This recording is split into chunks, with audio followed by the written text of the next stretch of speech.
And I have to go to my underappreciated player of the week, because I can't talk about the Arsenal performance without talking about Jorginho today, Rob. And I was a little surprised that he ended up winning the player of the match from, I think, our partner Sky in England. And I said to Rebecca before any of that, I said I'm going to name a player. Probably most people won't mention him. He's not going to be a headline maker. He won't be man of the match. But Jorginho, Rob, we have a tactical cam in the studio, which is a great view. I mean, a full 360-degree view of the whole game, and you can see the shape and the people. I think Jorginho's game management, to your point, what he did with the ball, what he did without the ball, what he was urging people, what he was not. He was an absolute... Honestly, I kept writing notes down, Jorginho this, Jorginho that. When they were pressing, he was the one who was setting the triggers and telling people to go. When they were sitting off, he was talking to people, getting Saka in and Martinelli on that side to do their jobs. I just thought he's one of those players, Rob, who is coming to Arsenal, doesn't play every week. Mikel Arteta said trains like a beast every day. He's been a winner internationally and at club level. He's obviously a huge influence on the team. Declan Rice talked about learning from him and him being a mentor to him.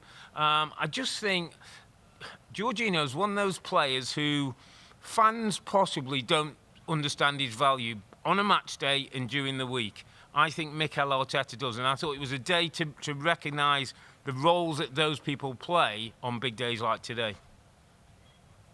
Yeah, it's a great shout, Rob, and I'm with you. If you ask Arsenal fans, I'm just going to jump in there, but I'll let you finish there about, some Arsenal fans are not sure about him or whatever. What it is with Jorginho, and I think I tweeted out something like, his downside is if he's left on his own in the middle of that midfield and there's a counter-attack situation going on and he is not very quick and he's not very physical.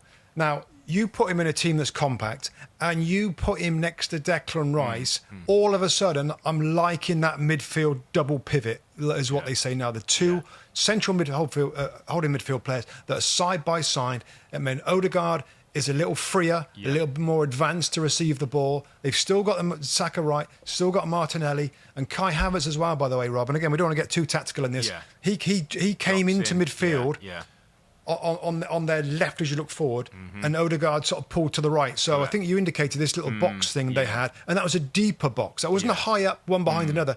And so it's a little tweak that I just think you make those little changes, and we notice it. Well, that's different. Yeah. And Liverpool, if Jurgen Klopp, like, oh, hang on a minute, I thought Odegaard was right, and we expected Rice to play the left 8. No. Yeah. I love those two together. You get good football, good defence. Rice can still get forward, Rob. But me and you both played in the middle of midfield with two players, and one can get in the box when it's on. So Rice can still do that. So I liked it from the tactical side of it with the two holding players. I feel like Arsenal and Arteta needed to do something different. It'd gone a little bit predictable, the way that their football hadn't changed over the last couple of years. And this doesn't seem much, and it's not much, but it's just something a little different. And I thought that was really good. And he absolutely had a good game, Rob. The only thing he can't do is defend very well. But if they're compact and he's got Declan Rice next to him, then that mitigates that. It worked out great. And you're right, because the camera, of course, I know it in there. You can see him cajoling and pushing. Because sometimes when the shot is the main camera, you don't always see that. Action, so that's really interesting that he's a lead. He's a leader. He's an Italian, mate. I mean, I played with some Italian players, and I've never. They're so professional and dedicated, and it doesn't surprise me that he's that sort of leader, the way that he organises on the field. Yeah. Hi there, I'm Rebecca Lowe, studio host for NBC's coverage of the Premier League. Don't forget to hit subscribe to watch more videos all season long. And for even more Premier League content, from original series to live matches, head over to Peacock. And be sure to tune in for Premier League mornings every weekend on USA Network and on Peacock. We will see you there.